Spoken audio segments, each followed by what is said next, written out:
But as the information superhighway comes of age, America wakes up to a new and terrifying threat.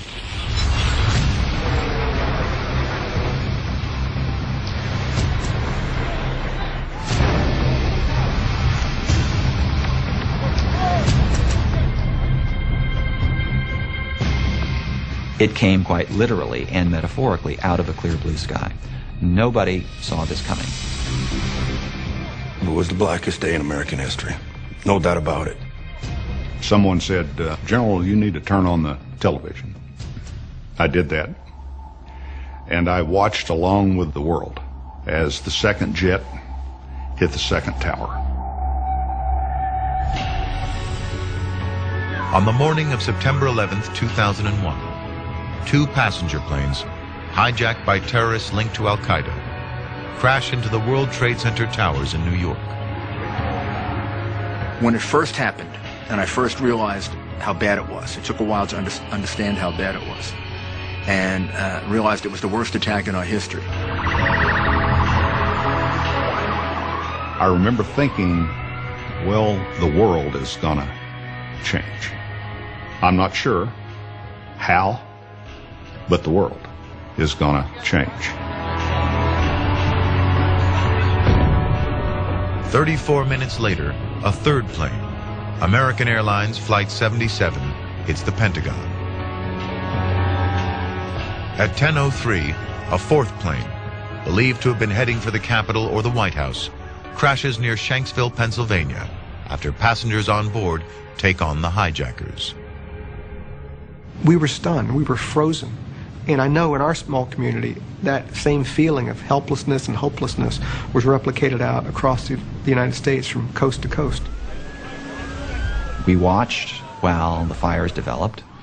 It was a horrible event, but almost no one, certainly no one around me, had any idea that the integrity of the entire towers was at risk.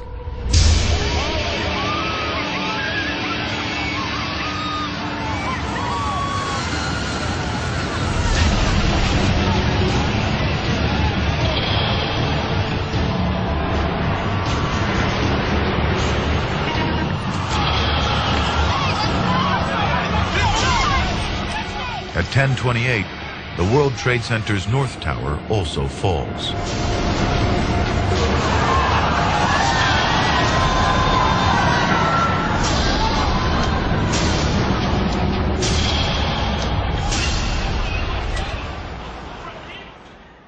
And there was a line of ambulances up the West Side Highway. It just went on forever. And they never called the ambulances, and nobody ever came. And after a while, we began to realize, like, oh my God, there aren't survivors. The 9/11 attacks claim almost 3,000 lives in New York, Pennsylvania, and Washington, D.C.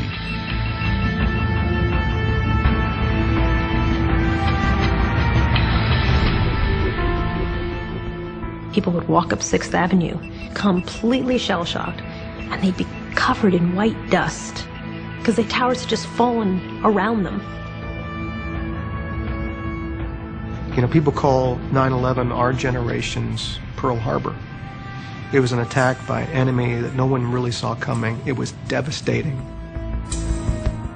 This was seen almost as a declaration of war by Al-Qaeda and transnational extremists on the American homeland.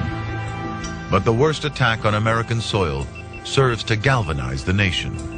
I believe the terrorists attacked us for two reasons: to kill a lot of people and to kill our spirit. And they did kill a lot of people, but they didn't kill our spirit. People displayed a very brave attitude in the way they dealt with it. And I think the terrorists never expected that. Belief in freedom and the courage that it can give you overcame the ability of the terrorists to try to destroy the spirit of the country. It was really weird being in the city after 9/11, because the city was so quiet. People would get on the subway, no one would speak. People were very polite to each other.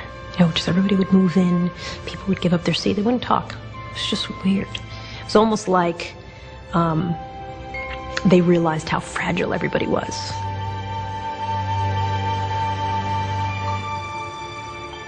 despite what happened and the horror and the loss, kind of amazing that Americans could rebound. And, you know, they came back to New York. America came back to New York and helped New York, and spent money in New York, and visited New York. We were able to do something so quickly, so expeditiously, in terms of getting back to order after the travesty of the World Trade Center when it came tumbling down. To have done that so quickly is amazing. You have the work in the history of the country in this small little tip of the island, and then 10 years later you go back and it's filled with people. More people have moved there than ever in the history of that neighborhood. Historically didn't have that many families living in it, and now the playgrounds right around the spot where the planes hit are filled with kids. And so there's kind of this sense of like, yeah, you try it, fine. You can fly planes into our buildings, but you know what, we're going to go back and we're going to build a new life for ourselves there. America rebuilds and looks to the future.